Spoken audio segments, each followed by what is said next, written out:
Hello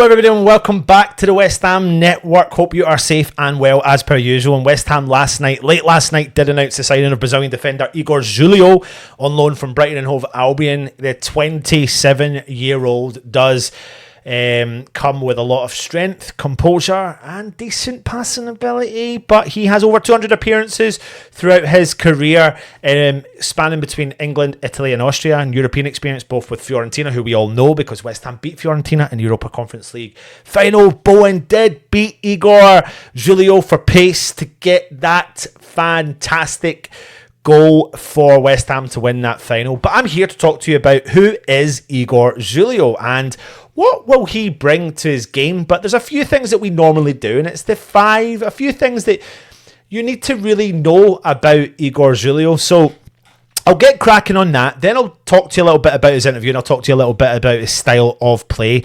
Now, number one, he was born in Bom Sucesso, which translates to good success in English, in the state of Minas Gerais in southern eastern Brazil. He played for Atlético Mineiro and Portuguese Santista as a schoolboy before joining Sao Paulo, based in Red Bull Brazil, at the age of 18 in 2016. He moved to Europe the same year as he joined Austrian Bundesliga side FC Red Bull Salzburg and was sent to the club's second tier farm team FC Liefering. He is a UEFA Youth League winner. He spent 3 seasons in Austria between the ages of 18 and 21, appearing for 4 different clubs. Then, at 18 years old, established himself at senior level with Red Bull Salzburg's farm club FC Liefering in 2016-17 season.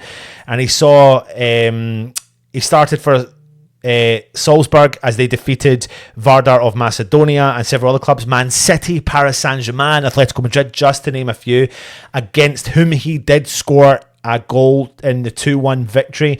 Barcelona and Benfica, and beating Barcelona and Benfica to win that prestigious cup competition at such a young age.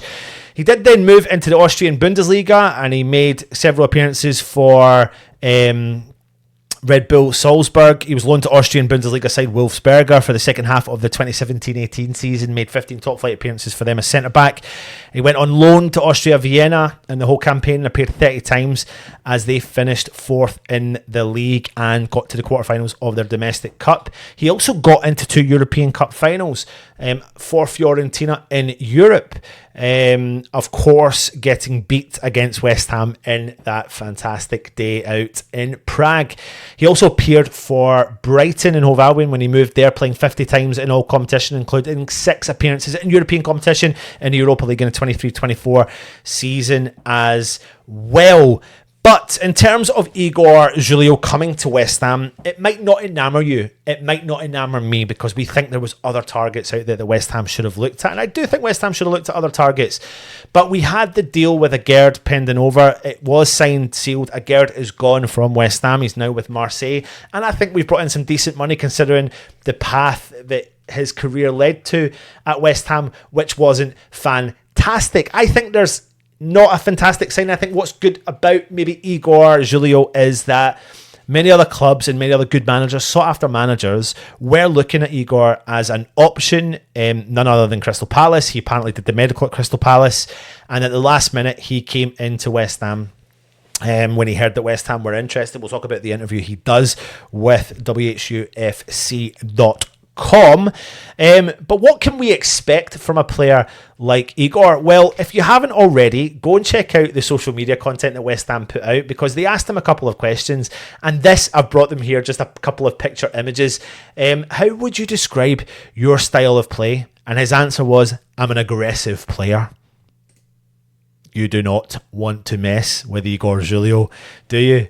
Igor Julio, do you want to mess with him? Now, something else that I think he's got and can add to our game is he's a ball-playing ability. He's confident. He can thread those short, quick passes into midfield, but he's also not afraid to go a bit longer and pick out the forwards. That vision can open up things when we're trying to break teams down, something that we do lack. Now, I'm not saying he will bring that because he isn't first choice and hasn't been first choice at Brighton, but that is his style of play. Ball carrying defender. He's not just a passer. He likes to drive forward, gain ground, even dribble out from tricky situations. We know Mavropanos does that, but he also likes to do it. Now, the other attribute, and probably his biggest attribute, is his physicality. He is physical. He's no pushover, strong in a challenge, aggressive in duels, decent in the air, and he brings a presence that will be useful in both boxes.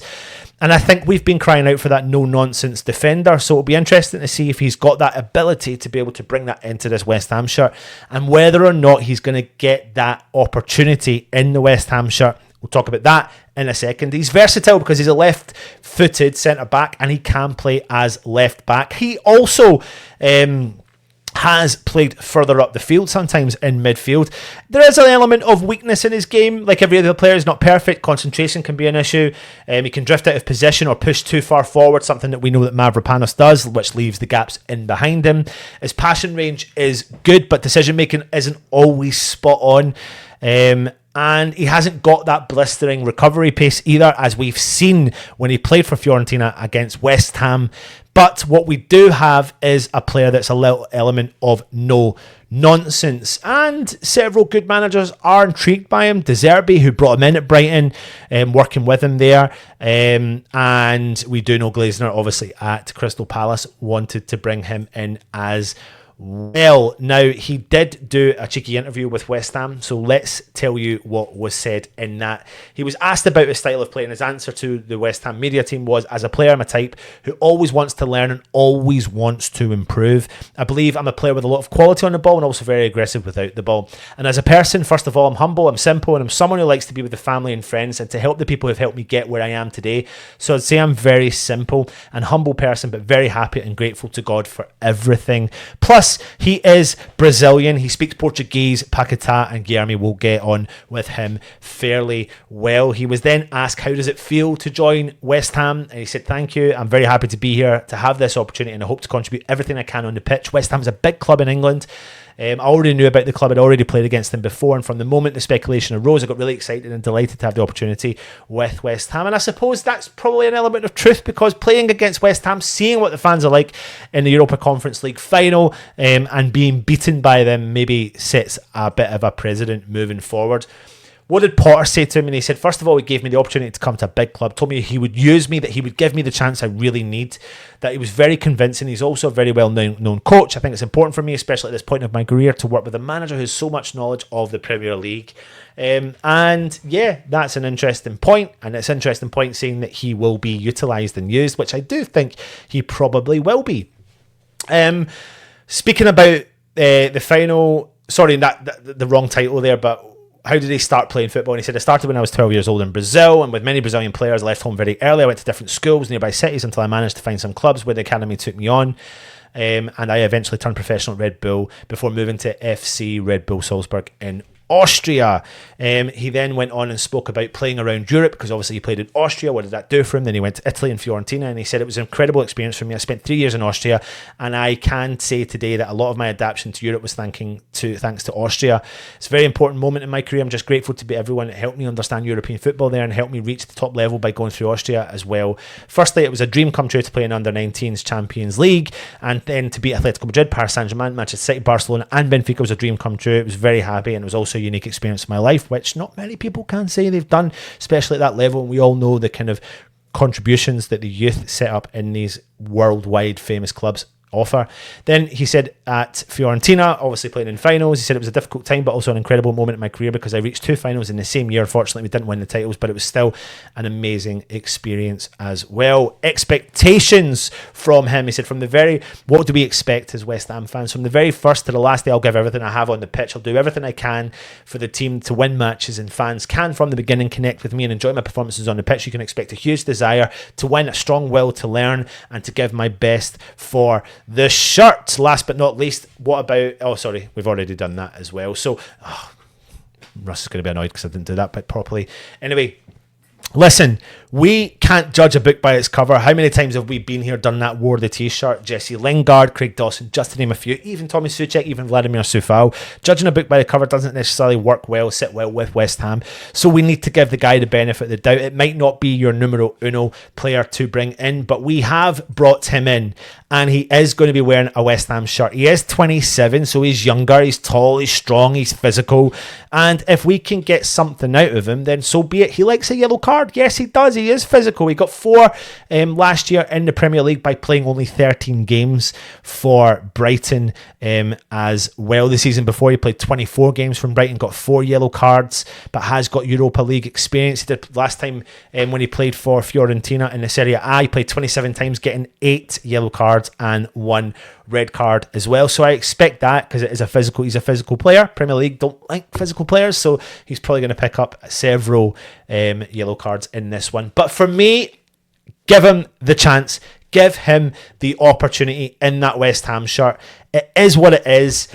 You might not be enamoured by our transfer window. I think, and as we said last night, I'm a 4, maybe a 4.5, close to a 5 out of 10. But let's just hope we can progress, build on that result. And if Igor even gets a chance to play, which I don't think he will, against the Spurs, then maybe Kudus might need to watch out. Anyway, hit the subscribe button, hit the cheeky thumbs up, because why not? And I hope you enjoy the content we've been bringing to you. Come on, you Irons.